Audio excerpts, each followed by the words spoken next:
8% വാർഷിക നിരക്കിൽ കൂട്ടുപലിശ കണക്കാക്കുന്ന ബാങ്കിൽ സന്ദീപ് 25,000 രൂപ നിക്ഷേപിച്ചു. 2 വർഷം കഴിയുമ്പോൾ എത്ര രൂപ കിട്ടും? സോ കൂട്ടുപലിശ കാണണം. കൂട്ടുപലിശ കാണാൻ നമുക്ക് ഷോർട്ട് കട്ട് ഉപയോഗിക്കാം. ആദ്യത്തെ വർഷം നമ്മൾ 25,000ന്റെ 8% കാണണം. 25,000 ഇൻറ്റു 8/100 അല്ലെ? അപ്പൊ നമുക്ക് 2 0 പോയി 250 ഗുണം 8, 250 ഗുണം 4000 ആണ്. അപ്പൊ 8 എത്രയാണ്? 2000. ആദ്യത്തെ വർഷം നമുക്ക് 2000 രൂപ പലിശ കിട്ടും.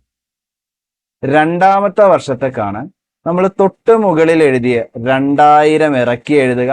ആ 2000ന്റെ 8% ഒന്നുകൂടി കാണുക. 2000ന്റെ 8%, 2000 ഇൻറ്റു 8/100.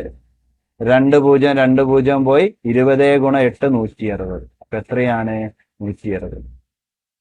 ഒന്നുകൂടി ഞാൻ പറയും. ആദ്യത്തെ വർഷം 25,000ന്റെ 8% 2000. അടുത്ത വർഷം തൊട്ട് മുകളിലുള്ളത് ഇറക്കി എഴുതി 2000 ഇറക്കി എഴുതി 2000ന്റെ 8% 160. ഇതെല്ലാം കൂടി കൂട്ടിയാൽ നമുക്ക് കിട്ടുന്നതാണ് കൂട്ടുപലിശ.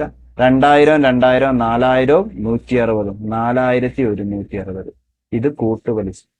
നമ്മുടെ ചോദ്യം 2 വർഷം കഴിയുമ്പോൾ എത്ര രൂപ കിട്ടും? എത്ര രൂപ കിട്ടും എന്ന് ചോദിച്ചാൽ നമ്മുടെ മുതലും പലിശയും കിട്ടും. അപ്പൊ 25,000 പ്ലസ് 4160 നമുക്ക് 29,160. നമുക്ക് എത്ര കിട്ടുന്നു? 29,160. ഓപ്ഷൻ സി ആണ് ഉത്തരം.